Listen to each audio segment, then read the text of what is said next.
Merci d'être là ici en Colombie-Britannique. Une journée typique pour la saison. Et merci à Duke Point Sawmill, Western Forest Products pour l'invitation d'être ici aujourd'hui. Une belle entreprise qui représente la promesse du Canada, qui utilise des ressources naturelles afin de fournir des produits nécessaires pour la construction de logements, pour les améliorations de nos édifices et nos bâtiments, et qui offre des chèques de paie aux Canadiens. Nous sommes ici afin de rétablir la promesse du Canada pour permettre à chacun qui travaille fort d'avoir une belle vie dans une belle maison sur une rue sécuritaire, protégée par nos fiers soldats sous nos drapeaux canadiens. Malheureusement, après la décennie perdue des libéraux, trop souvent, ceux qui travaillent fort sont en peine et en souffrance. Le coût du logement a doublé. On a eu la pire croissance économique parmi le G7. On voit que 500 milliards de dollars d'investissement a quitté le pays pour aller aux États-Unis. Les jeunes ne peuvent plus s'acheter une maison. Et il y a 2 millions de personnes qui doivent aller aux banques alimentaires chaque mois afin de nourrir leur famille. Finalement, nous voyons plus de criminalité et de drogue dans nos rues qui menacent nos enfants et nos aînés. Cette faiblesse a été créée par une décennie perdue des libéraux. Leur donner un 4e mandat au pouvoir va rendre les choses encore pires. C'est pour ça qu'on a besoin d'un nouveau gouvernement conservateur qui va mettre le Canada d'abord, en coupant les taxes, en renforçant nos frontières, en ramenant nos emplois ici avec des projets de ressources naturelles pour pouvoir se positionner face aux Américains avec la force canadienne. Aujourd'hui, on entend qu'il y a eu un appel entre M. Trump et M. Carney. Tous les Canadiens espèrent que l'appel est bien allé. On a hâte d'entendre des résultats et tous les offres qui ont été faites des deux côtés. Et finalement, il faut être clair. Le Canada ne peut plus simplement dépendre des Américains pour tout. Nous devrions donner le feu vert au projet de ressources naturelles, enlever les taxes et les impôts qui empêchent la construction pour emmener l'investissement ici et devenir une économie forte et souveraine, capable de tenir debout aux Américains. C'est ça l'approche que les conservateurs prendront pour mettre le Canada d'abord pour faire changement. Et encore plus, il faut que nos rues deviennent plus sécuritaires. J'aimerais tout d'abord reconnaître Tamara Cronus, notre candidate, qui sera une excellente députée pour Nanaimo. Il est très adoré dans la communauté. C'est l'une des femmes les plus travaillantes que j'ai jamais rencontrées dans ma vie. Et quand elle va dans les rues, elle voit la criminalité, les drogues, les gens qui ont peur d'aller magasiner. Les appels téléphoniques nationaux d'urgence liés au crime ont augmenté de 238 % depuis 2019. Le traite de personnes est en hausse de 80 %. Le crime violent a augmenté de 50 %. La vaste majorité de victimes de crimes liés à la traite de personnes sont des femmes et des filles. Et même quand ces femmes font appel aux policiers, et même quand les criminels sont attrapés, ils sont libérés presque automatiquement sous caution ou sous des sentences très, très légères. C'est qu'un manque de justesse totale qui vient ruiner des vies et détruire nos communautés. Malheureusement, ce n'est pas seulement le trafic d'êtres humains qui est rendu hors de contrôle. On voit maintenant le crime lié aux armes illégales, qui entrent dans notre pays à cause du fait que le gouvernement ne vérifie que 1% des conteneurs qui entrent dans le pays.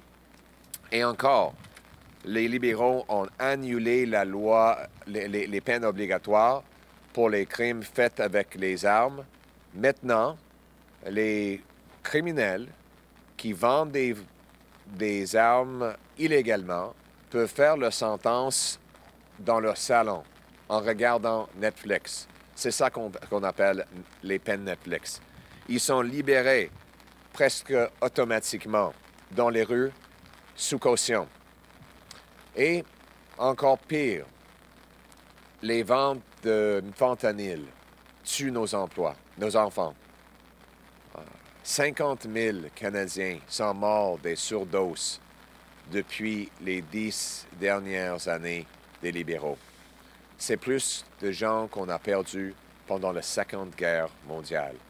Hier, j'avais l'occasion de parler à une famille qui a perdu leur enfant aux surdoses. Le fentanyl est 100 fois plus fort que l'héroïne.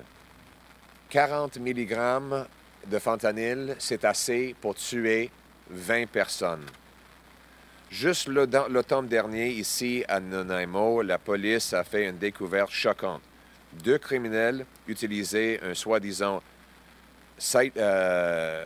un site d'injection sûr pour le trafic de drogue et d'armes illégales.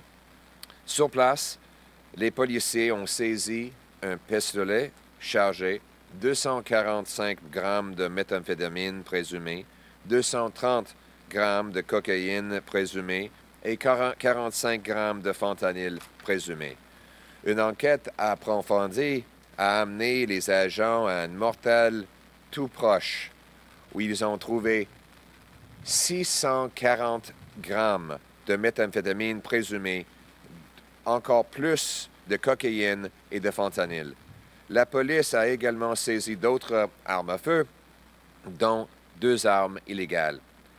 De telles histoires se produisent malheureusement trop souvent. Aujourd'hui, après que les libéraux ont affaibli nos lois pénales, c'est à travers le Canada. Et puisque les libéraux ont mis en place la loi C-65, même quand les criminels sont arrêtés, ils sont libérés presque instantanément, même avant que les policiers sont capables de remplir des formulaires pour enregistrer l'arrestation. Et lire les libéraux de Carney nous mènera tout droit à 4 années de plus de politique et de promesses libérales brisées. Il y aura plus de crimes, plus de chaos, plus de morts et plus de destruction. Ce n'est pas un secret que les politiques libérales en matière de drogue ont été un désastre pour le Canada. C'est ce que démontre une nouvelle étude publiée cette semaine dans une revue médicale qui a confirmé que ce que les conservateurs disent depuis les années.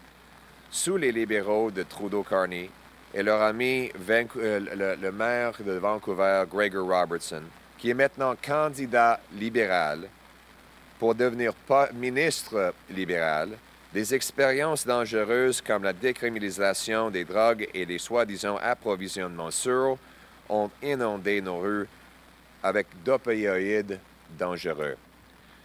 L'étude dont je parlais tout à l'heure montre que les politiques radicales ici en Colombie-Britannique, des néo-démocrates et libéraux, ont augmenté les hospitalisations de 58 %. Ça, c'est lié aux opioïdes.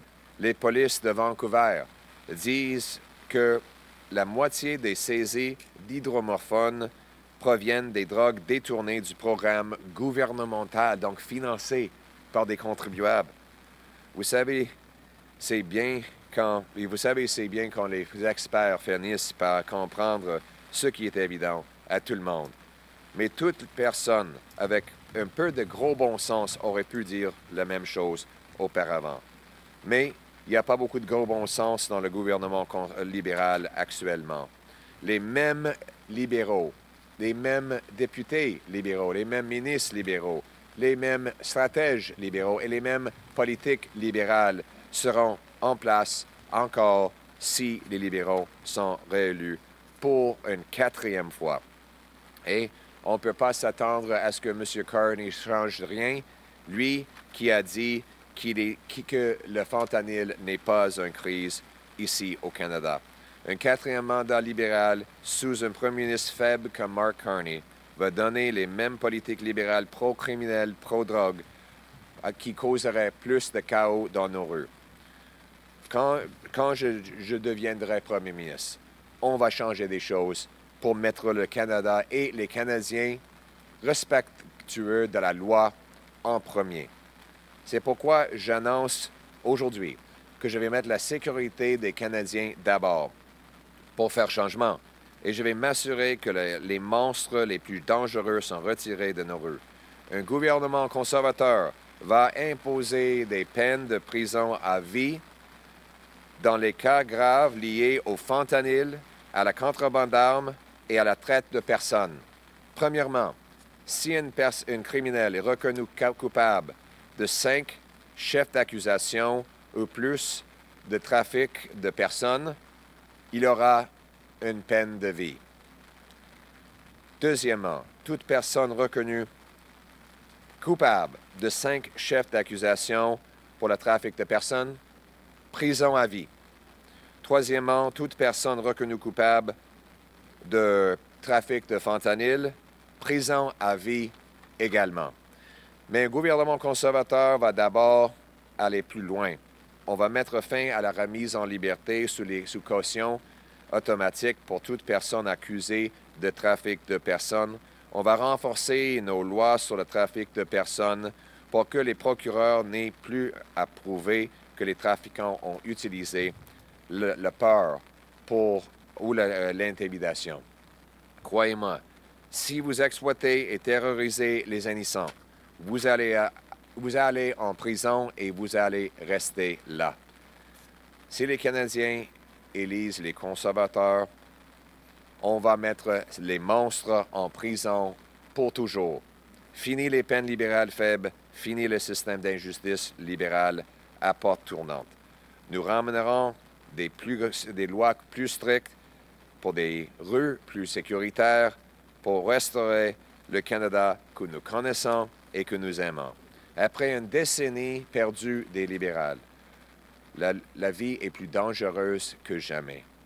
Leur échec nous a rendus plus vulnérables aux menaces, qu'il s'agisse de criminels violents chez nous ou de pressions économiques à l'étranger.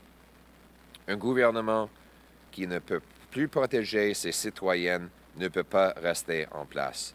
Les Canadiens ne peuvent pas permettre un 4e mandat libéral. Ils ont besoin d'un gouvernement qui va mettre le Canada d'abord, en rétablissant la promesse du Canada pour tout le monde.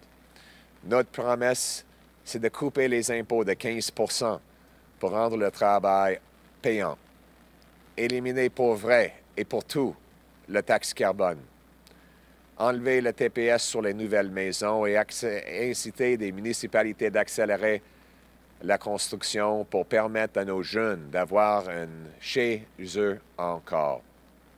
On va aussi rétablir la loi et l'ordre et protéger nos rues en mettant des vrais criminels en prison. Encore une fois, nous aurons un Canada avec la promesse du Canada où chacun qui travaille fort aura une belle vie dans une belle maison, sur une rue sécuritaire, protégée par nos fiers soldats sous nos drapeaux canadiens. Le Canada d'abord pour faire changement. Faisons-le.